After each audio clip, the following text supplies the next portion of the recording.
Jail से ले आने वाला प्रभु यीशु मसीह की अधिक पवित्र नाम में सब पवित्र लोगों को सलाम देता हूँ। प्रभु की बड़ी अनुग्रह है कि प्रभु ने और भी एक दिन प्रभु का पवित्र उपस्थिति में हमें एकत्र होने के लिए कृपा दिया। खास करके पिछले दिनों में जो क्लास चल रहा था, आज उसका आखिरी क्लास है। और एक क्लास पिछले दिनों में जिन्होंने वचन सुना उनको शायद थोड़ा कुछ समझेगा, फिर भी आया वो सबको समझना चाहिए। उसके लिए थोड़ा सा मानव और पीछे को जाकर के आगे बढ़ना चाहूँगा। जैसे अभी मानव पिलातुस ने प्रभु यीशु मसीह को पूछा हुआ एक सवाल है, यूहन्ना का सुसमाचार 18 अध्याय उसका 38 वचन। यूहन्ना उसका 18 अध्याय का 38। उसने कहा, सत्य क्या है? सत्य क्या है? सत्य क्या है उसका एक सही उत्तर हमें जानना चाहिए। सत्य क्या है?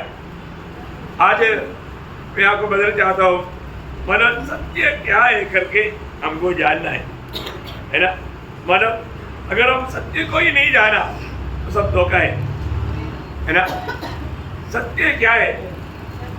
सत्य क्या है? जो कभी भी नाश नहीं होता या बदलता नहीं, हमेशा बना रहेगा, उसके बाहर सत्य नहीं। इसका मतलब ये सत्य को कौन ये समझ पाएगा या कौन सुनना चाहेगा, उसका 37 वचन की भी पाठ में लिखा है। मैंने इसे जन्म दिया हाँ। और इसके संसार में आया हूँ कि सत्य की गवाही दूं। नहीं आखिरी में सत्य का है हाँ वह मेरा शब्द सुनता है। हाँ, देखिए जो कोई सत्य का है वो मेरा तो मतलब क्या है ना, जो सच्चाई जानना चाहता, सुनना चाहता, कोई मेरी वाणी सुनेगा। बहुत बड़ी बात है ना। आप लोग आरंभ से बहुत प्रार्थना के साथ ध्यान से सुनना। आज भी प्रभु का वचन लोग ध्यान करके भी क्यों नहीं सुन पाता? क्योंकि वो सत्य नहीं चाहता, सत्य नहीं चाहता।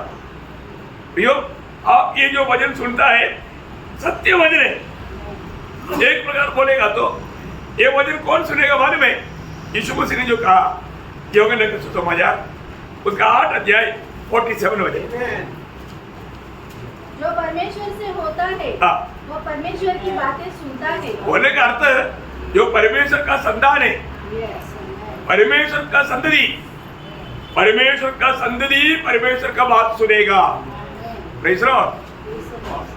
कौन सुनेगा? कौन सुनेगा? कौन सुनेगा? कौन सुनेगा? तो ध्यान इधर नहीं था। मैं इसलिए आपको बताया, आरंभ से बताया।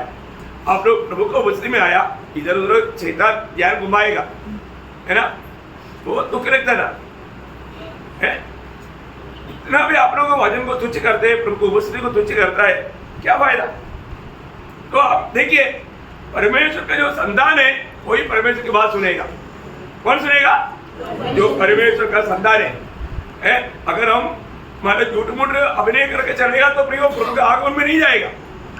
हमको ये बात सच में ही जानना है, जो परमेश्वर का संतान है वही प्रभु का वाणी सुनेगा।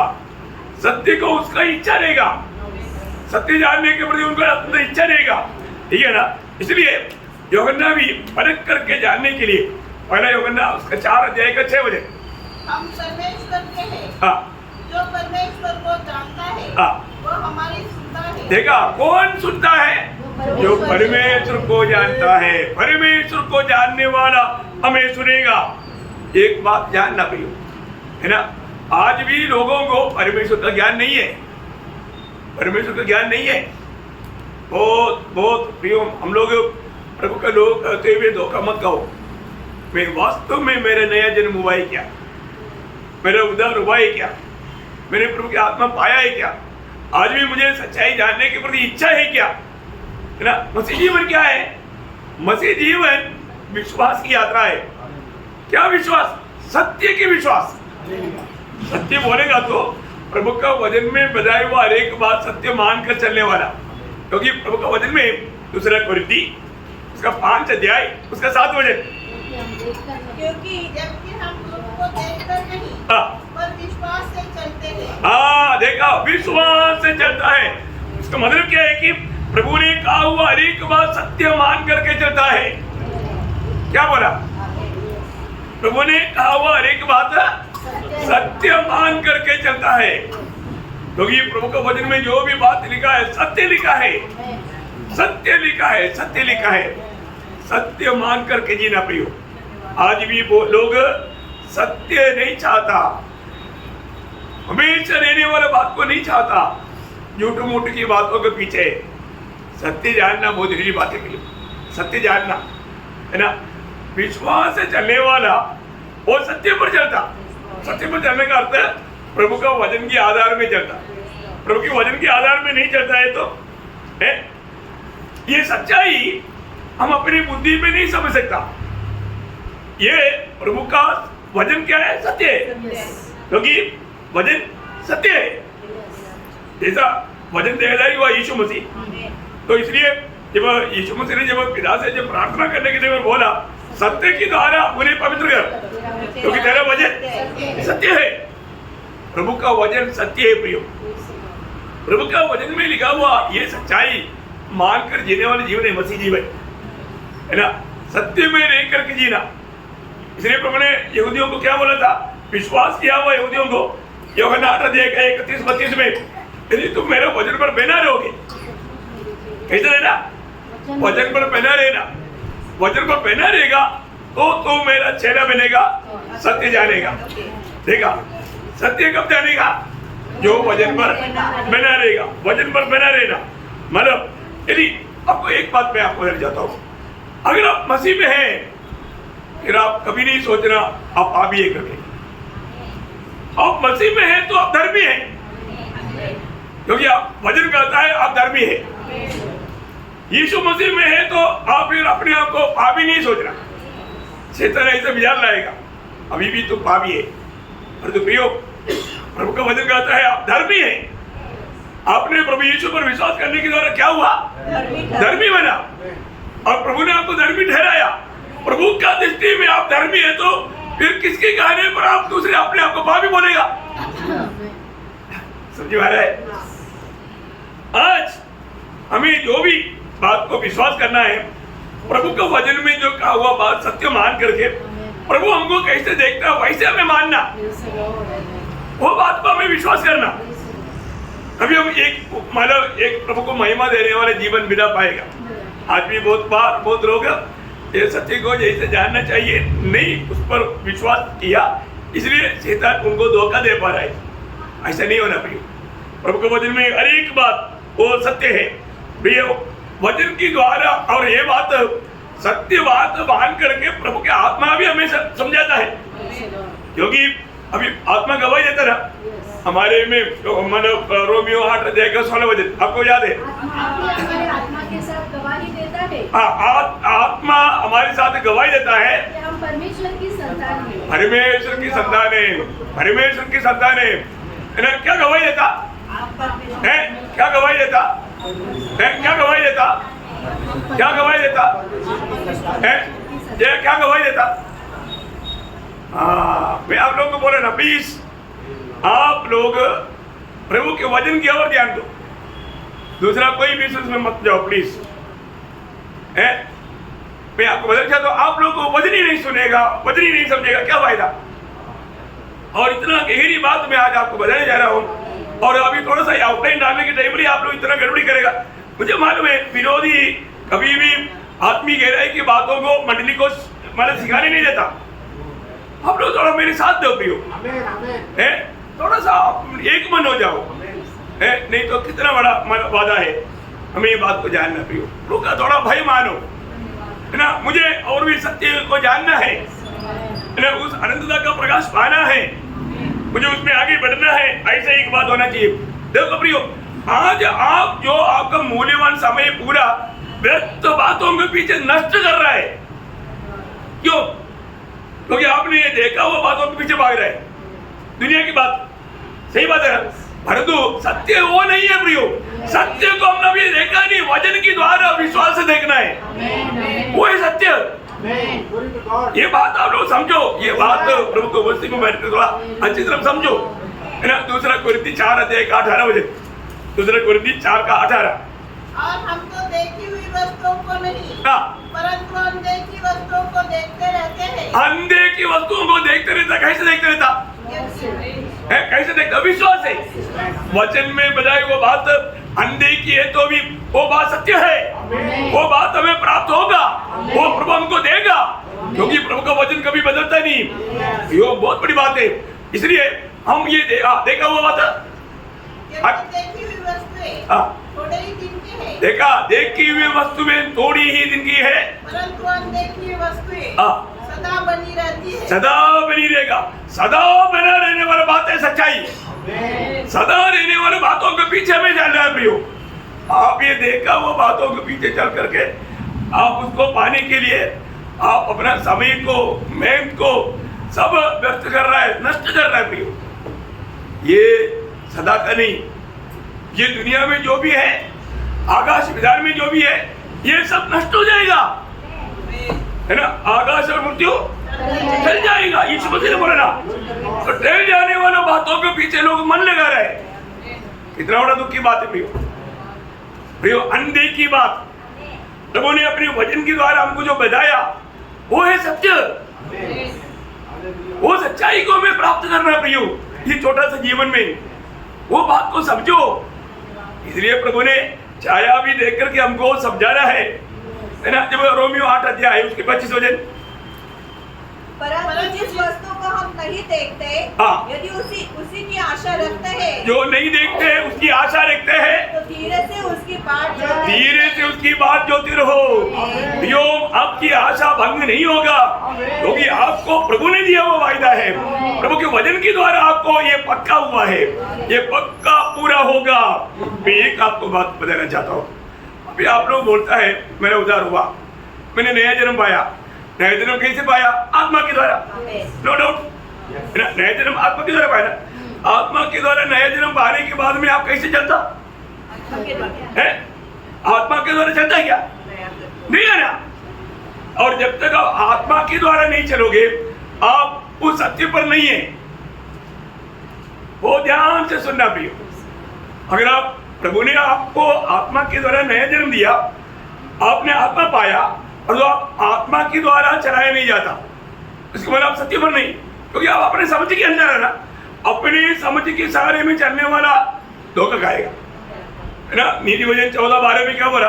कभी एक मार्ग इंसान को अच्छा देख पड़ेगा, आखिर में मृत्यु या नाश मिलेगा, नाश मिलेगा।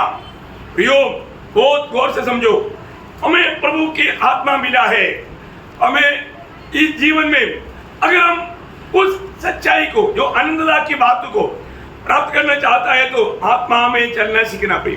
आत्मा में चलना सीखना, है ना। गलातियों 5 अध्याय का 16 वचन।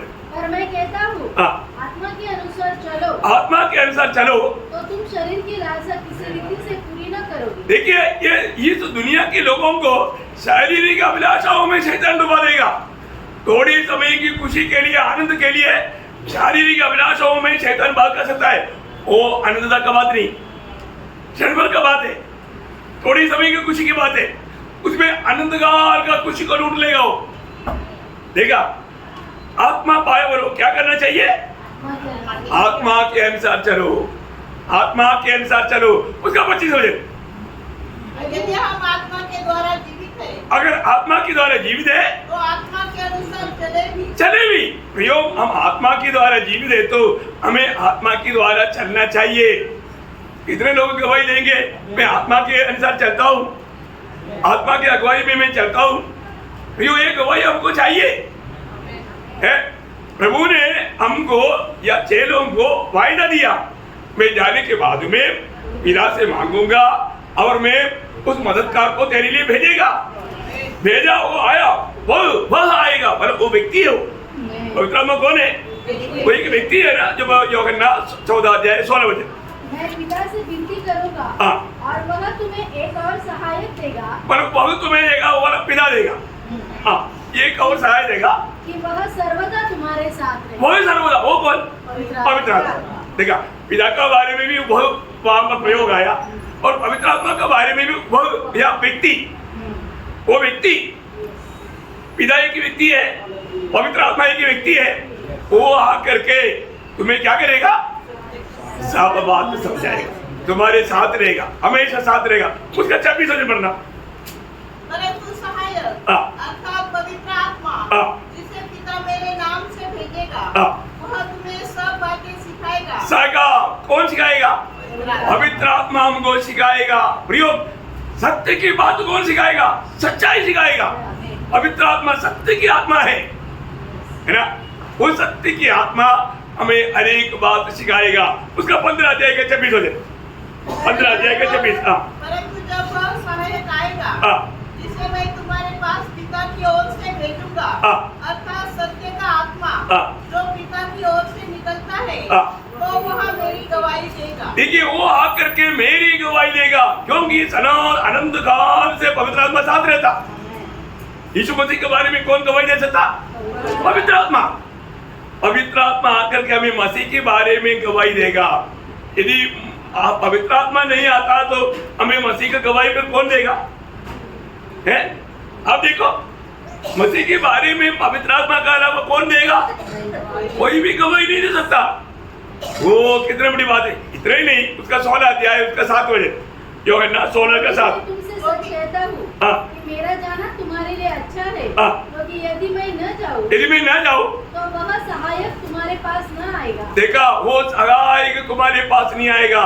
वो सहायक या पवित्र आत्मा हमारे पास आने के कारण यीशु मसीह स्वर्ग में पहुंच गया और पिता से मांग करके हमारे लिए दिया।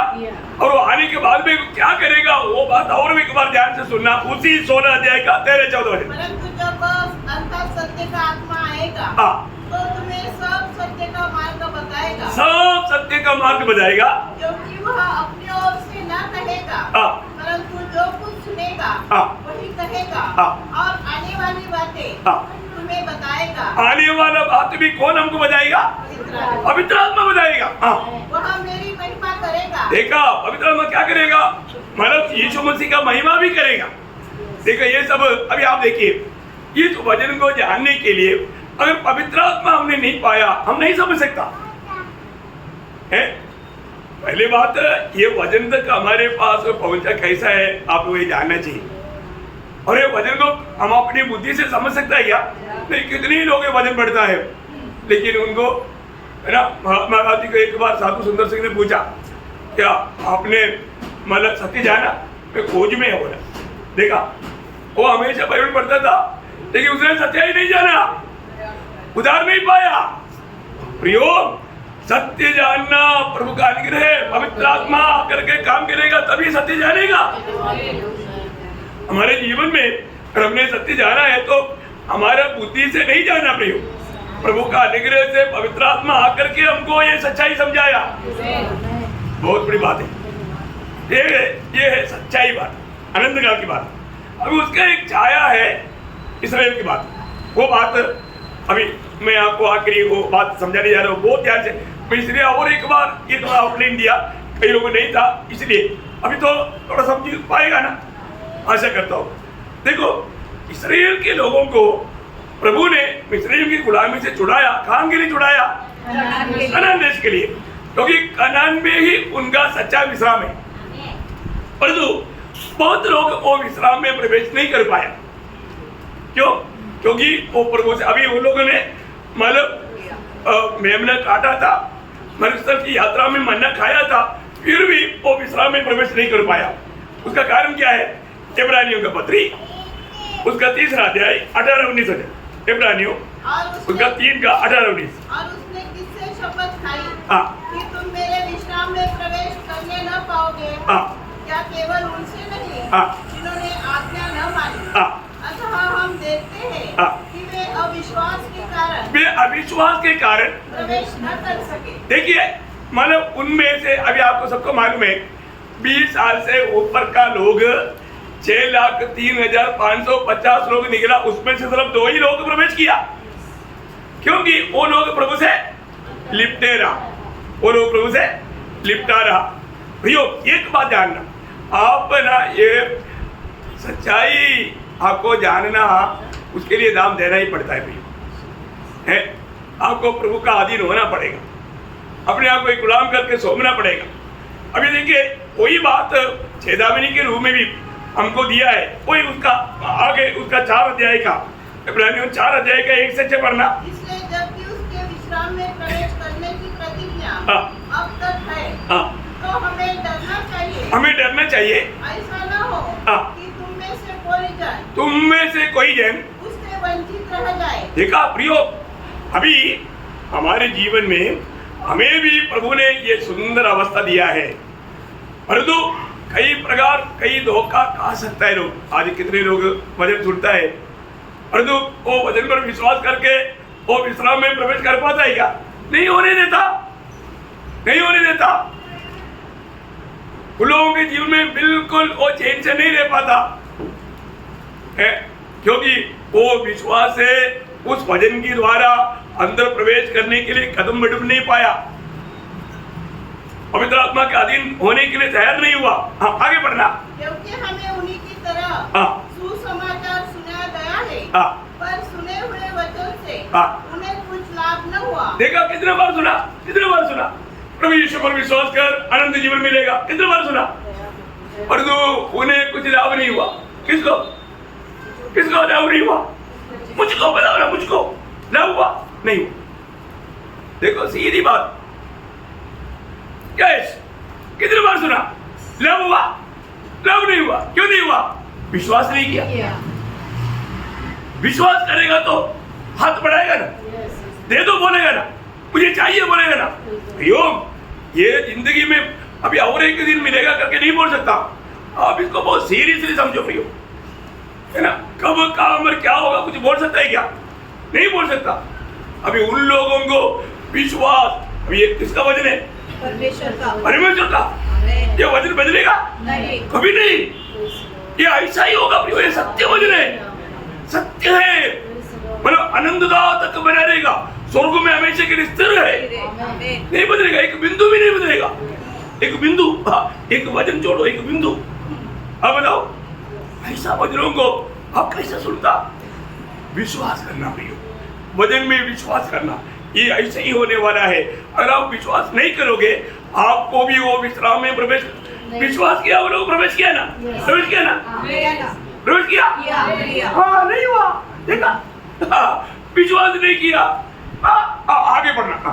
क्योंकि सुनने वालों के मन में, सुनने वालों के मन में विश्वास के साथ नहीं बैठा, नहीं बैठा। विश्वास के साथ ये बात बैठेगा ना, आपको भी वो सच्चा शांति मिलेगा, आनंद मिलेगा। है अभी पूछेगा मरने का वक्त आ जाएगा, क्या बोलूं, क्या मालूम, मरने को आ जाएगा, स्वर्ग मरने को आ जाएगा। जवाब दिया ना, क्यों नहीं? अरे आपने कितने बार सुना था, सुना था प्रभु यीशु मसीह आपके लिए मरा, उसकी पवित्र लहू आपके लिए बहाया, यीशु मसीह मर गया, गाड़ा गया, तीसरे दिन जी उठा, फिर से आने वाला है। किसके लिए? जिसने प्रभु पर विश्वास किया उनके लिए। समझ में आया? समझो प्रियो, ये हल्का बात नहीं। मैं आपको बोलता हूँ, हो सकता है आज का मैंने आखिरी प्रचार होगा, लेकिन आपको मैं ये बात मैं आपको एकदम आपको हिला हिला करके समझाना चाहता हूँ। और क्या करूं प्रियो, बहुत बड़ी बात है, सत्य बात है।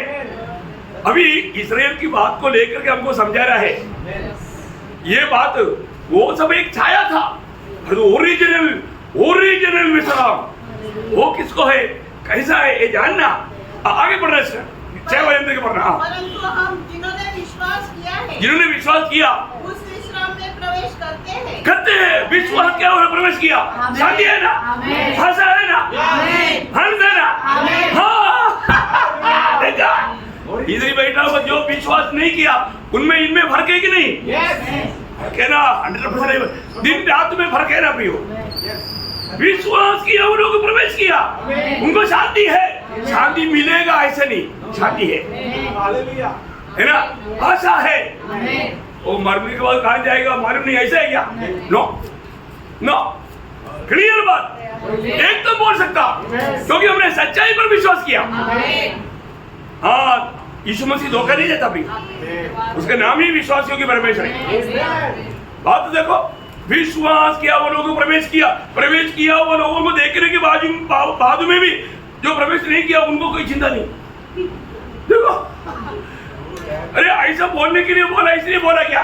नहीं, देखो वचन पर विश्वास किया और आनंद जीवन पाया ना, और शायद पाएगा ऐसा लगता है जैसा पोप ने बोला।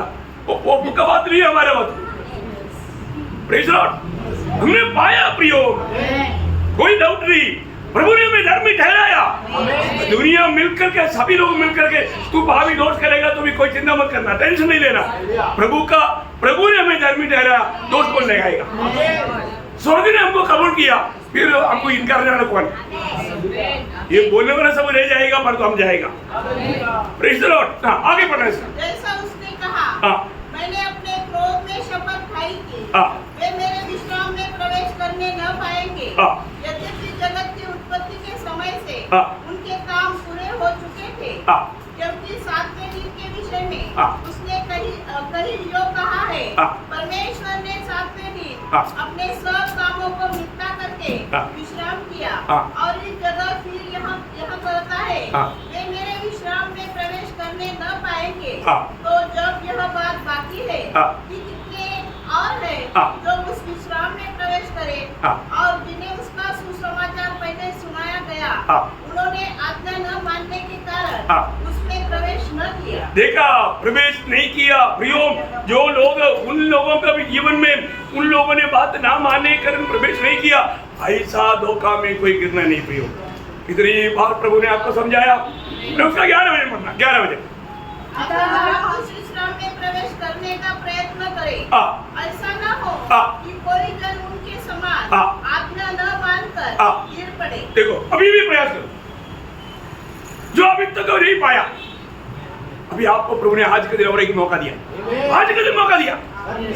आज ये विश्वास कर ले, आज ये सच्चाई पर विश्वास कर ले। झूठ है, सच्चे। यीशु मसीह किसके लिए आया दुनिया में? यीशु मसीह किसके लिए आया? मेरे लिए आया। यीशु मसीह किसके लिए मरा? मेरे लिए मरा। यीशु मसीह ने पवित्र लहू क्यों बहाया? कुछ पापी के लिए। विश्वास कर सकता है क्या? नहीं। Praise the Lord. यस, ये सच्चाई है बेटे, ये इस पर विश्वास कर, ये सत्य बात है। देखो, अगर ऐसे नहीं है तो आप ऐसा आएंगे, रोज आएंगे, सुनेंगे, जाएंगे, परंतु आप विश्राम में कभी प्रवेश नहीं करेंगे। क्या नहीं करेगा? विश्वास में कभी प्रवेश नहीं करेगा, क्योंकि विश्राम में प्रवेश करने का अनुभव एक अनोखा अनुभव है। क्या बात है ना? विश्वास में, मतलब ये विश्वास में, मतलब ये जो विश्राम में प्रवेश करने का अर्थ क्या है? ये पूर्ण है, ये भरपूर है, ये पूर्णता का है, इसमें कोई बाकी नहीं रह गया। भरपूर, पूर्ण, ये विश्राम बहुत बड़ी बात है प्रिय। ये विश्वास करके ये विश्राम में प्रवेश किया वो लोग हमेशा हमेशा वो आनंद में रहेगा, शांति में रहेगा, आशा में रहेगा। उसको वो टूटता नहीं प्रिय, वो टूटता नहीं, पूर्ण, परिपूर्ण है। बहुत बड़ी बात है। प्रभु का दिया वो विश्वास मानो ये परिपूर्ण है। इसलिए मैं आपको बोलता रहा हूं, हमारे जीवन में हमारा विश्राम कहां पर है? हमारा विश्राम कनान में नहीं, हमारा विश्वास यीशु मसीह में है। यीशु मसीह हमारे लिए वो देश है। नए नियम की मंडली के लिए यीशु मसीह वो देश है, कनान है। मतलब कनान नहीं, कनान मतलब यीशु मसीह का छाया है। यीशु मसीह की छाया है कनान। मैं इसलिए आपको बताया, कनान जैसा एक बात यीशु मसीह की दृष्टांत में और कुछ भी नहीं है।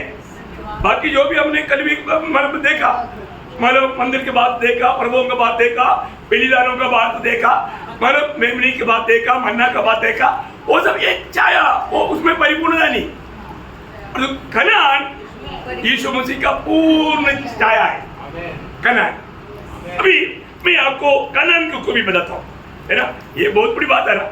मतलब ऐसा यीशु मसीह में हमारे लिए सब कुछ है, वैसे कनान में प्रभु की वायदा पाया हुआ इस्राएल लोगों के लिए सब कुछ है। बात समझा? कनान में मानव इस्राएलियों के लिए सब कुछ है। कैसा है आप देखिए, ध्यान से पढ़ना अनुवाद उसका, मतलब उससे पहले निर्गमन उसका तीसरा अध्याय का 8 बजे पढ़ना, नरक में 3 का 8। लॉर्ड जीसस इसलिए अब मैं उतर आया हूँ हाँ। कि उन्हें मिस्रियों के वश से छुड़ाऊं हाँ। और उस देश से निकालकर हाँ। एक अच्छे और बड़े देश में, कैसे देश? अच्छे और बड़े देश। हाँ हाँ, अच्छे और बड़े देश। उधर जाकर के कंजेशन नहीं रहना, समझ में आ रहा? अरे हमको घूमने के लिए जगह नहीं, खेलने के लिए जगह नहीं, मतलब स्विमिंग पूल नहीं, ऐसे नहीं बोलना, सब कुछ है। बड़ा देश, बड़ा देश है। 6 जातियों को हटा करके वो बड़ा देश प्रभु अपने लोगों को दे रहा है, अच्छे और बड़े देश। अच्छा, अभी उतना छोड़ दो, बाकी अनुवाद अभी आपको बहुत अच्छी तरह उसको सीखना है। अनुवाद उसका 8 अध्याय का 7 से 10 तक वचन पढ़ना, व्यवस्था विवरण उसका 8 अध्याय 7 से 10। क्योंकि तेरा परमेश्वर यहोवा तुझे एक उत्तम देश में लिए जा रहा है। कैसे देश? अभी आप देखो वो देश का विशेषता जो बोलता है ना, वो शब्दों को ध्यान देना। एक उत्तम देश। कैसा? उत्तम देश। अब देखो, उत्तम देश बोलेगा तो बेस्ट, बेस्ट, सबसे एक्सीलेंट। उसके आगे कुछ नहीं, उत्तम देश। और आगे जो जल की नदियों का और तराइयों और पहाड़ों से निकले हुए गहरे गहरे सोतों का देश है। फिर वह गेहूं, जौ, काकलताओं, अंजीरों और अनारों का देश है। और तेल वाले जैतून और मधु का भी देश है। उस देश में अन्न की महंगी न होगी, मन की महंगी नहीं हुई, और न उसमें तुझे किसी पदार्थ की घटी होगी। किसी पदार्थ का घटी नहीं। देखा, किसी पदार्थ, आपको जो चाहिए वो सब भरपूर है। कैसा? क्या समझा? वो कोई भी चीज का घटी नहीं, भरपूर भरपूर। 1000 साल के राज्य में लोग एक दूसरे को, पड़ोसी को पूछेगा, दही चाहिए क्या, घी चाहिए क्या? देसी है, देसी, ये डालडा डूल्डा मिला हुआ नहीं। बटर टिक्की चाहिए क्या? ओरिजिनल है। वो बोलेगा आपको चाहिए क्या? सबके पास भरपूर, सब खा करके लाल लाल हो गया। हाँ, फिर इतना चाहे तो है। अभी ऐसा एक देश है, कौन सा? कनान देश। कनान देश में कुछ भी बात का घटी नहीं, ऐसा देश है। और आगे वहाँ के पत्थर लोहे के हैं, और वहाँ के पहाड़ों में से तू तांबा खोदकर निकाल सकेगा, और तू पेट भर खाएगा, पेट भर खाएगा। और उस उत्तम देश के कारण जो तेरा परमेश्वर यहोवा तुझे देगा, उसे धन्य मानेगा। धन्य मानेगा। देखो कितना बड़ी बात है, धन्य मानेगा, है ना? अभी उसका 11 अध्याय का 10 से 12 बजे पढ़ो। देखो, जिस देश के अधिकारी होने को तुम जा रहे हो, ध्यान से सुनना। वह मिस्र देश के समान नहीं है। मिस्र देश की समान नहीं। जहाँ से निकल कर आए हो, जहाँ तुम बीज बोते थे और हरे साग के खेत की रीति के अनुसार अपने पाँव से नालियाँ बनाकर सींचते थे। परंतु जिस देश के अधिकारी होने के लिए तुम पार जाने पर हो, वह पहाड़ों और तराइयों का देश है, और आकाश की वर्षा के जल से सींचता है। वह ऐसा देश है, वो ऐसा देश है जिसकी तेरे परमेश्वर यहोवा को स्तुति रहती है। देश के बारे में प्रभु को स्तुति रहता, मतलब प्रभु देखता। और आगे, और वर्ष के आदि से लेकर अंत तक तेरे परमेश्वर यहोवा की दृष्टि उस पर निरंतर लगी रहती है। बोलेगा तो देश में कोई कीड़ा नहीं आएगा, कोई भी फल में कीड़ा नहीं लगेगा। प्रभु देखता है, कीड़ा तक दिया था, 100 गुना फल, कोई कमी नहीं। वो देश में उनके विश्राम के लिए प्रभु लेके जा रहा है। देखा, कनान देश खत्म नहीं हुआ। उसका नंबेश गिनना, उसका 13 अध्याय, उसका 23 से पढ़ना 27 तक गिनना। 13 अध्याय का 23 से 27। वे अश्कोल नामक नाले तक गए, और वहाँ से एक डाली दाखों के गुच्छे समेत तोड़ ली हाँ। और 2 मनुष्य उसे ओ, चुप। कोई देखा कभी आज तक किसी ने देखा? क्या देखा रे? क्या नहीं देखा? भाई एक गुच्छे अंगूर 2 लोग उड़ाया तभी हो। अभी अपने नासिक अंगूर का देश है, कभी देखा ऐसा? अरे इधर तो 100 अंगूर भी आएगा तो आराम से ले जाएगा।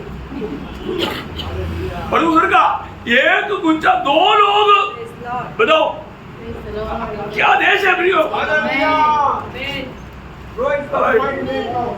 आप लोग समझो प्रियो, ये है कनान देश। हम लोग जब यूएन फोर्स में शांति सेना में जब वहां पर गया था, इस्राएल से आया हुआ फूड खाया, बाप रे क्या टेस्टी है, बहुत टेस्टी ना, मीठा। अंगूर वाला बोलेगा तो एक एक अंगूर ऐसा इतना लंबा लंबा, आप बताओ इधर कोई देखने के लिए नहीं मिलता है। 4-5 अंगूर खाएगा तो पेट भर जाएगा इतना। और आप अनार वाला जो आता है वो क्या सही से आप नारियल के हिसाब, और क्या टेस्टी है। अभी ऐसा है तो उस समय का क्या रहेगा? शानदार। आप सोचो,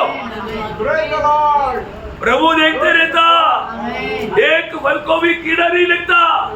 समझ में आ रहा है? विश्राम के देश, विश्राम। हाँ समझ रहे अच्छी बात है। यीशु मसीह में आने के बाद ऐसा अनुभव है, अनुभव बना। कई लोगों का जीवन में देखा नहीं, इसलिए है ना, कोई बात नहीं।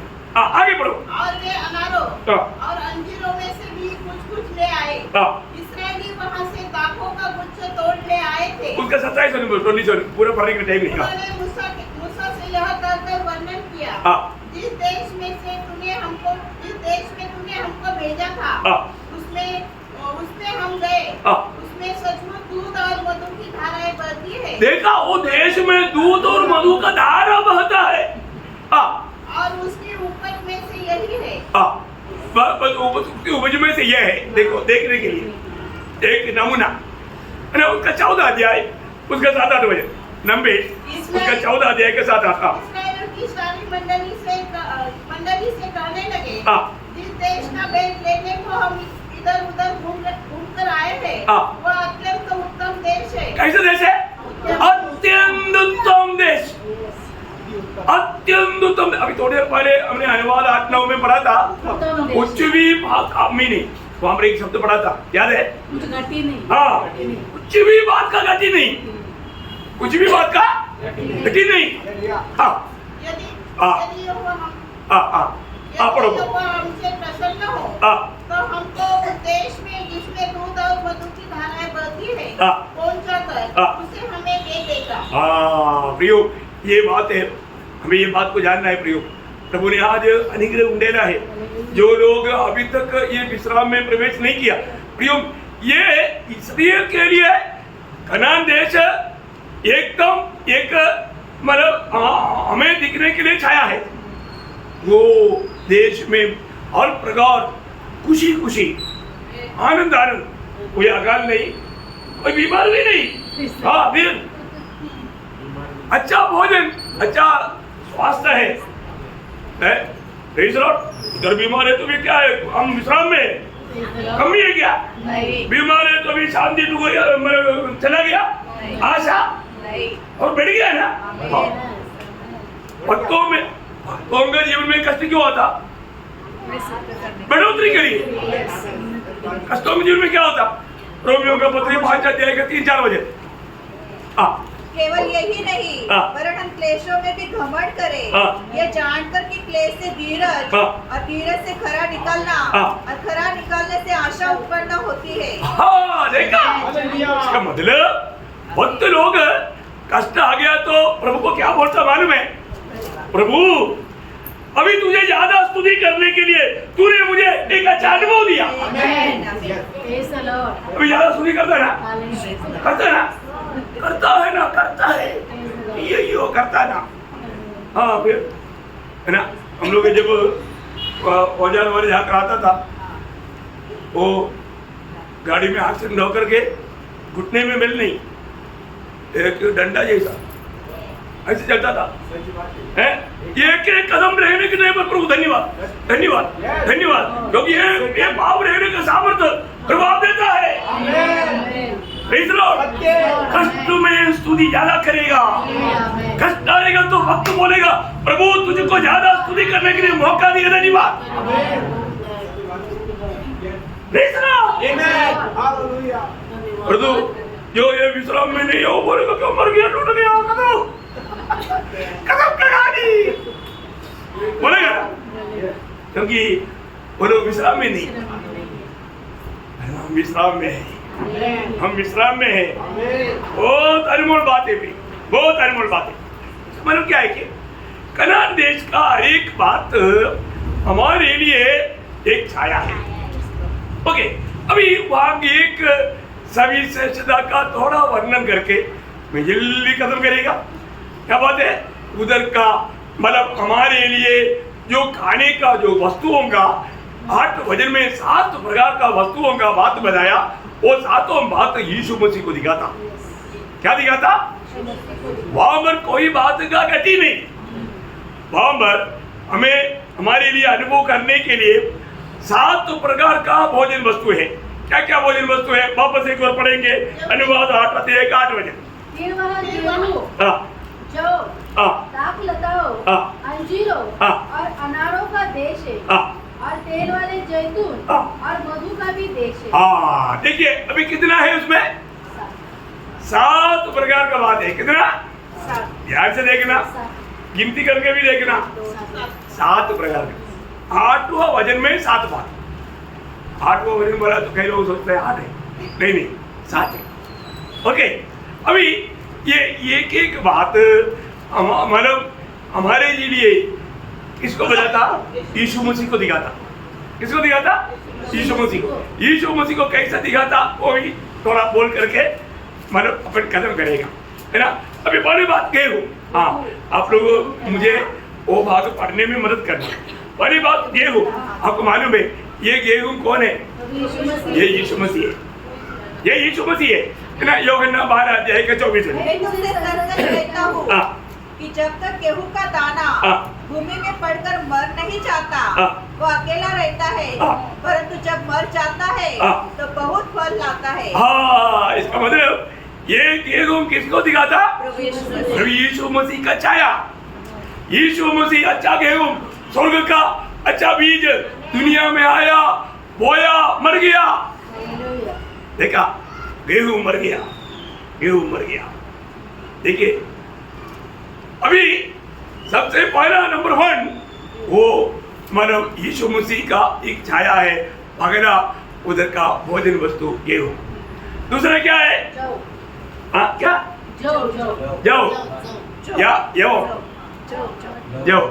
जौ बोलेगा तो ये किसको बताता मालूम है? पुनरुत्थान को। किसको बताता? पुनरुत्थान को।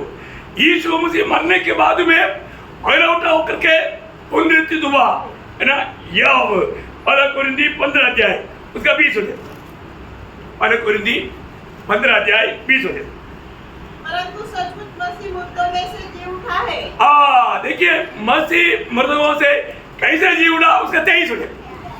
परंतु हर एक अपनी अपनी बारी से भगना फल, देखा भगना फल मसीह। देखिए अभी काटने के टाइम पर यहूदी लोग अगला गुच्छी मंदिर में लेकर आना था। किस लिए करना आना था? लेवी व्यवस्था उसका 23 अध्याय का 10 वचन।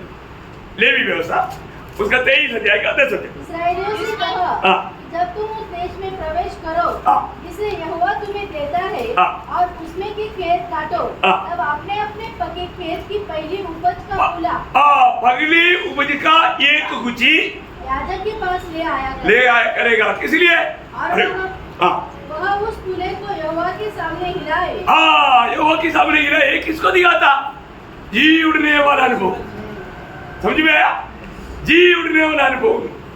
भैया सबसे बड़ी बात है, मानव चरित्र में एकमात्र व्यक्ति है जो मृतकों से जी उड़ा है। अब आप सोचेगा नासर जी नहीं उड़ा क्या? लाजर जी उड़ा वापस मर गया। नहीं, इनका विधवा का बेटा जिलाया गया, वापस मर गया। याइरोस का बेटी मर गया, वापस जिलाया गया, वापस मर गया। यीशु मसीह से, यीशु मसीह सदा के लिए जीवित। यीशु मसीह ने पतमोस में यूहन्ना को जब प्रकट हुआ, वहां पर यूहन्ना को प्रकटने वाला आपको शब्द याद है, प्रकाशित वाक्य 5 अध्याय 18 वचन। मैं मर गया था, मैं मर गया था, और अब देख मैं युगानुयुग जीवित हूँ, मैं युगानुयुग जीवित हूँ, और मृत्यु और अधोलोक की कुंजियाँ मेरे ही पास। कितना बड़ी बात है। हमें ये बात को जानना है, मृतकों से जी उड़ा हुआ, हमेशा के लिए मृत्यु के ऊपर विजय पाया हुआ एकमात्र व्यक्ति प्रभु यीशु मसीह है। इसलिए प्रभु ने हमें उसकी आत्मा दिया। आत्मा पाए हुए लोगों को आशा है, आत्मा पाए हुए लोगों को सबको मालूम है एक दिन प्रभु आएगा और मुझे को भी जिलाएगा ना, है ना। जब रोमियो 8 अध्याय 11 वचन, यदि उसी का आत्मा जिसने यीशु को मरे होने से जिलाया तुमने बसा हुआ है, तो जिसने मसीह को मरे होने से जिलाया वह तुम्हारी नश्वर देहों को भी अपने आत्मा के द्वारा जो तुमने बसा हुआ है जिलाएगा। प्रियो, उधार पाए हुआ हर एक लोगों को इस बात में कोई संदेह नहीं, प्रभु का वचन में लिखा हुआ बात सत्य है। हमें इसके अलावा कोई सच्ची है ही नहीं। इसलिए प्रभु का वचन को हमेशा थामा रहना, उसको कभी भी जाने नहीं देना, उस पर संदेह करना नहीं। कितनी बड़ी बात है। इसका मतलब दूसरा फल हमने देखा, तीसरा फल दाखलता या अंकुर। आपको मालूम है, ये दाखलता क्या करता मालूम है? वो उसका जड्जेस उसका 9 अध्याय उसका 13 वचन, जड्जेस उसका 9 अध्याय उसका 13 वचन। दाखलता ने उनसे कहा, क्या मैं अपने नए मधु को छोड़ जिससे परमेश्वर और मनुष्य दोनों को आनंद होता है। देखिए, यीशु मसीह परमेश्वर को और मनुष्य को आनंदित करता। Praise Lord. प्रियो, इधर परमेश्वर का दिल को आनंदित किया हुआ एकमात्र व्यक्ति प्रभु यीशु मसीह है। ये मेरा प्रिय पुत्र है, इस पर मैं अत्यंत प्रसन्न हूँ। देखा, और मनुष्य के लिए आज हम लोग सबसे बड़ा आनंद किसमें है प्रियो? मसीह में। मसीह हमारा आनंद है। आनंद है कि नहीं? मसीह से बढ़कर कोई बात में आनंद ढूंढता है तो उसका उद्धार नहीं हो। समझ में आया?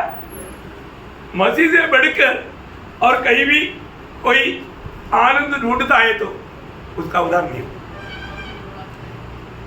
क्योंकि प्रभु की उपस्थिति में तक आनंद का भरपूर है।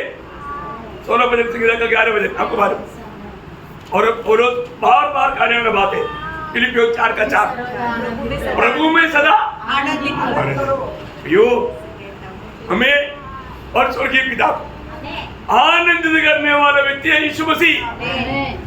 इसलिए उसमें हमारा विश्राम है, यीशु मसीह में हमारा सच्चा विश्राम है ना। 4वां बात क्या है? अंजीर। आपको मालूम है अंजीर का वृक्ष का फल कैसा है?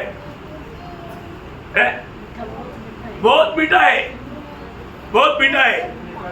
अंजीर का पेड़ का फल बहुत मीठा रहता है ना। जब यूदा उसका 9 अध्याय का 11 वचन,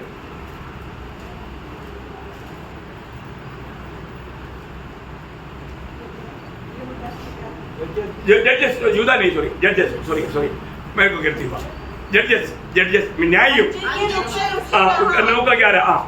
उनसे कहा, क्या मैं अपने मीठे फल और अपने अच्छे अच्छे फलों को छोड़ वृक्षों का अधिकारी होकर इधर उधर डोलने को चलूं? देखा, मेरा इतना अच्छा मीठा फल, प्रियो, सबको मीठा करने वाला, सबको सुंदर करने वाला। एक बात मैं आपको बताना चाहता हूँ, है ना। ये मीठा फल कैसे होता? बड़े कठिनाई में, बहुत सख्त धूप में। आपको मालूम है ऐसा धूप में होने वाला उत्पन्न बहुत मीठा रहता है ना। यीशु मसीह के बारे में क्या लिखा? इब्रानियों का पत्री उसका 2 अध्याय का 10 वचन, इब्रानियों 2 का 10, क्योंकि जिसके लिए सब कुछ है हाँ और जिसके द्वारा सब कुछ है हाँ उसे यही अच्छा लगा हाँ। कि जब वह बहुत से पुत्रों को महिमा में पहुंचाए वो से पुत्रों को महिमा में पहुंचाए तो उनके उद्धार की कर्ता को उनकी उद्धार की कर्ता को दुख उठाने के द्वारा सिद्ध करे। देखा प्रियो, एक बात जानना, परमेश्वर का मार्ग एकदम ऊंचा मार्ग है। हमारे भक्तों के जीवन में आने वाला कोई भी कष्ट नष्ट नहीं, नष्ट नहीं। और तो बहुत लोगों बात को नहीं समझता। हमारे जीवन में इतना भी कष्ट आएगा, मैं आपको बताना चाहता हूँ, इसका जो सच्चाई जानेगा वो लोग कभी भी निराश नहीं हो, कभी भी दुखी नहीं हो, क्योंकि आपको मालूम है यीशु मसीह ने दिया हुआ वचन और वायदा मत्ती पुरानी उपदेश में मत्ती 5 अध्याय के 10 से 12। धन्य है वे जो धर्म के कारण सताए जाते हैं, हाँ। क्योंकि स्वर्ग का राज्य उन्हीं का है। हाँ। धन्य हो तुम हाँ। जब मनुष्य मेरे कारण तुम्हारी निंदा करे हाँ। और सताए और झूठ बोल बोल कर हाँ। तुम्हारे विरोध में सब प्रकार की बुरी बातें कहे, हाँ। तब आनंदित और मगन होना। देखा, तब निराश नहीं होना, टेंशन में नहीं आना, तुम्हें आनंदित और मगन होना। क्यों? क्योंकि तुम्हारे लिए स्वर्ग में बड़ा फल है। बड़ा फल है। प्रियो, यीशु मसीह कष्टों में सिद्ध हुए ना, हमारे जीवन में ऐसे कष्ट नहीं आया, थोड़ा सा कष्ट आया, थोड़ा सा कष्ट, वो भी थोड़ी देर के लिए। पौलुस उसका बारे में 2 कोरिन्थी 4 का 16 में कहता है, इसलिए हम नियम नहीं छोड़ते, हाँ यद्यपि हमारा नहीं 17 वचन, जबकि हमारा पल भर का हल्का सा हमारा पल भर का हल्का सा क्लेश हमारे लिए बहुत ही महत्वपूर्ण बहुत ही महत्वपूर्ण और अनंत महिमा उत्पन्न करता जाता कितना बड़ी बात है, कितनी बड़ी बात है। इसी कारण मैं एक बात आपको बताना चाहता हूँ, ये अंजीर का पेड़ यीशु मसीह है। एक प्रकार अंजीर का पेड़ बाइबल में यहूदियों को कहता है, लेकिन यहाँ पर हमारे लिए वो यीशु मसीह है। यीशु मसीह हमारे लिए उस प्रकार का फल देने वाला है। उस अनुभव में हमारे लिए एक आदर्श है, उस कष्टों में चलने के लिए हमको बुलाया है। और तो बहुत पवित्र लोगों ने ये बात को नहीं समझा, है ना। वो बात पत्रोस 2 अध्याय के 21 वचन में क्लियर लिखा है ना। क्या बोलता है उसको? पत्रोस 2 का 21, और तुम इसी के लिए बुलाए भी गए हो। इसी के लिए बुलाया। देखो, यीशु मसीह में सौभाग्यता पा करके मतलब आनंदता में बड़ा प्रतिफल का योगी बनने के लिए इसी के लिए बुलाया गया। क्योंकि मसीह भी हाँ, तुम्हारे लिए दुख उठाकर अगर किसके लिए दुख उठाया? यीशु मसीह ने हमारे लिए दुख उठाया। कितनी बड़ी बात है प्रियो। हमारे जीवन में यदि दुख आता है तो प्रभु ने दिया हुआ उस कदमों पर कदम मिलाकर चलने के कारण मेरे जीवन में दुख आता है करके हमें समझकर आनंद मनाना चाहिए, खुशी मनाना चाहिए। बहुत बातें हैं, मैं उधर नहीं जाना चाहता हूँ। 5वां हमारे अनार, अभी आपको मालूम है अनार क्या है? जिंदगी का सुंदरता को दिखाता है। जीवन का अनार आपको देखा ना, बहुत सुंदर है। यीशु मसीह के स्वभाव का नैपुण्यता को वो बताता। यीशु मसीह का स्वभाव कैसा है? यीशु मसीह ने बोला, दुश्मन से भी प्यार करो, तुझे सताने वालों के लिए प्रार्थना करो, बोला ना। वो प्रभु ने वो सुंदरता सूली पर भी दिखाया।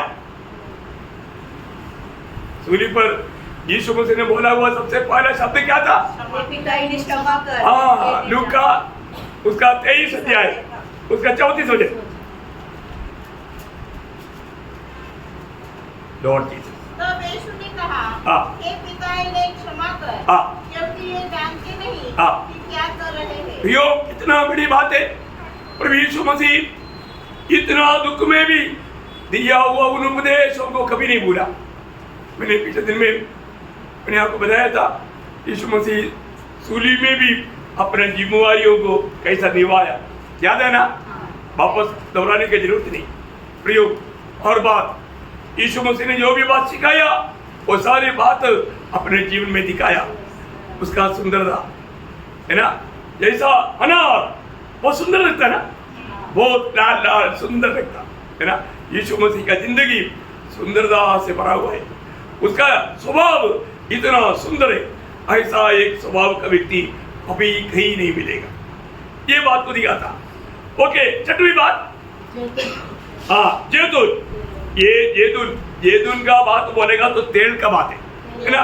कोई न्यायोग 9:9 पढ़ना, न्यायोग 9:9। तब जैतून के वृक्ष ने कहा, क्या मैं अपनी उस चिकनाहट को छोड़कर जिससे लोग परमेश्वर और मनुष्य दोनों का आदर मान करते हैं। देखा, दोनों को आदर मान करने वाला तेल। तेल किसको बताता है बाइबल में? पवित्र आत्मा। किसको बताता? पवित्र आत्मा। ये बहुत बड़ी बात है हमारे जीवन में। यीशु मसीह में विश्वास करने वाले सबको प्रभु ने पवित्र आत्मा का दान दिया है। यीशु मसीह जब दुनिया में था वो आत्मा में भरा हुआ था। लूका उसका 4 अध्याय उसका 1 वचन, लूका 4:1। पवित्र आत्मा से भरा हुआ यरदन से लौटा। देखा, पवित्र आत्मा से भरा हुआ। प्रियो मंडली को भी प्रभु का यही आज्ञा है, हम लोग रोज आत्मा में भरना चाहिए। क्यों आत्मा में भरना? आत्मा में चलने के लिए। आत्मा में भरेगा तो आत्मा में चलेगा। हरेक लोग प्रियो यीशु मसीह आत्मा में भरा और आत्मा में चला, आत्मा लेकर गया। ऐसा हमें भी आत्मा में, पिछले दिन में भी आत्मा का भरने के अनुभव के बारे में बहुत बताया। वापस दोहराना नहीं चाहता समय को बचाने के लिए। इतना अच्छा बात है। यीशु मसीह में हमें आत्मा का भरपूरता का एक अनोखा अनुभव है प्रियो। रोज उस अनुभव में हमें चलना, ये प्रभु का एफएससी 5:18 आपको मालूम है, कोई आज्ञा है। पर आत्मा से परिपूर्ण हो जाओ। आज्ञा है, हुक्म है प्रिय। प्रभु के लोग रोज आत्मा में परिपूर्ण नहीं होगा तो सत्य को नहीं जान सकता हो, सत्य पर चल नहीं सकता हो। आत्मा ही हमें सच्चाई पर चलाएंगे। हमारी बुद्धि समझ में चलेगा तो धोखा खाएगा। इसलिए जैतून ये आत्मा से भरा हुआ एक जीवन को हमें मिला था। आखिरी 7वां मधु के साथ हमारा दूध भी है ना, दूध और मधु, मतलब वो दोनों बात हमने अभी थोड़ी देर पहले नंबर उसका 14 अध्याय 8 बजे। यदि यहोवा हमसे प्रसन्न हो तो हमको उस देश में जिसमें दूध और मधु की धाराएं। देखो, दूध और मधु, ये बहुत बड़ी बात है प्रियो। दूध और मधु, यहाँ पर हमें ये बात को देख रहे हैं कि प्रभु की ओर से हमें ये वचन मिलता है। वचन का खूबी क्या है? वचन दूध भी है, मधु से भी मीठा है। सही बात है, वचन दूध भी है, मधु से भी मीठा है।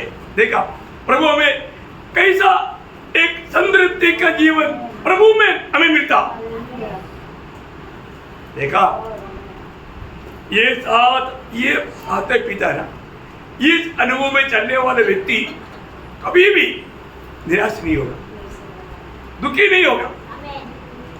प्रेरित पौलुस का एक शब्द आखिरी में बोलकर मैं खत्म करूंगा। दूसरे कुरिन्थी 12 अध्याय उसका 9वां वचन। पर उसने मुझसे कहा, मेरा अनुग्रह तेरे लिए बहुत है, क्योंकि मेरी सामर्थ निर्बलता में सिद्ध होती है। इसलिए मैं बड़े आनंद से अपनी निर्बलताओं पर घमंड करूंगा कि मसीह की सामर्थ मुझ पर छाया करती रहे। इस कारण मैं मसीह के लिए निर्बलताओं में और निंदाओं में और दरिद्रता में और उपद्रवों में और संकटों में प्रसन्न हूँ, क्योंकि जब मैं निर्बल होता हूँ तभी बलवंत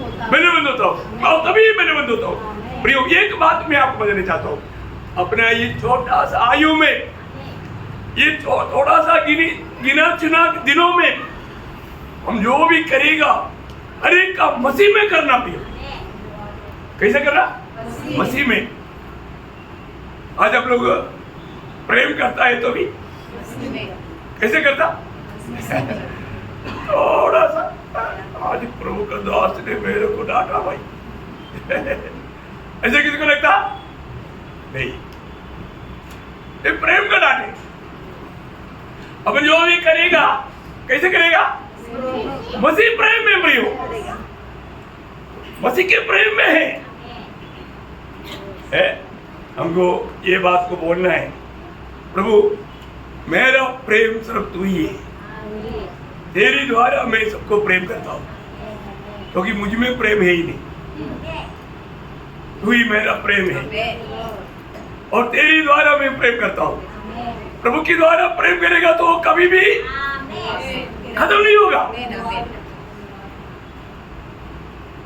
मेरा प्रेम खत्म हो गया।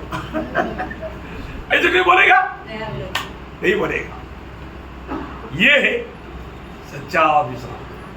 प्रभु ने बोला मत्ती 11 अध्याय उसका 28 से 30 तक के वचन वे में, सब परिश्रम करने वालों हाँ। और बहुत से दबे हुए लोगों, हाँ। मेरे पास आओ, हाँ। मैं तुम्हें विश्राम दूंगा। मैं तुम्हें प्रियो, हमारा विश्राम यीशु मसीह है। आमीन, आमीन। परंतु जो मसीह में नहीं है उनको विश्राम नहीं, उनको विश्राम नहीं है ना, उनको सच्चा शांति नहीं। आपको मालूम है आज मनुष्य का अवस्था क्या है? कुआं में रहने वाला या समुद्र में रहने वाला एक मछली जमीन में डाल दिया तो थोड़ी देर में जंप करेगा। बेचारे को बोलेगा डांस कर रहा है, वो डांस कर रहा है क्या? वो तड़प रहा है भाई। वो तो मृत्यु से लड़ रहा है, और उसको पकड़ करके वापस कोई पानी में छोड़ देगा तो वो हो जाएगा, खुशी हो जाएगी। Praise Lord. प्रियो, यीशु मसीह भी ना आज लोगों का जीवन वो जमीन पर पड़ा हुआ वो मछली यही साथ तड़पने वाला जीवन। Praise Lord. और जो मसीह में जीवन वो समुद्र में आराम से बड़े शांति से चलने वाला जीवन। कितना धन्य जीवन है, धन्य जीवन है कि नहीं? Praise Lord. हमारा सच्चा विश्राम कहाँ पर है? प्रभु यीशु मसीह है। यीशु मसीह के बाहर विश्राम नहीं। एक ही सच्चाई वो प्रभु यीशु मसीह है। वचन के द्वारा ये सच्चाई का प्रकाश पाकर उसको थामा लेना भी इतना धन्यवाद है। मैं आग्रह करता हूँ प्रियो, रोज सच्चाई को प्राप्त करना, सच्चाई में बना रहना, उस विश्राम के अनुभव में हमेशा चलना। और आप सबको ये वचनों के द्वारा बहुत ज्यादा करे, अभी तक जिनको ये विश्राम नहीं मिला देर न करे, यीशु मसीह को दिल दे करके है, मैं आपको किसी को भी मेरे पास नहीं बुलाएगा। आप भाग करके प्रभु के पास आना है, वही सच्चा मनुष्य है। प्रभु ने क्या बोला? प्रभु का संतान मेरा वाणी सुनेगा।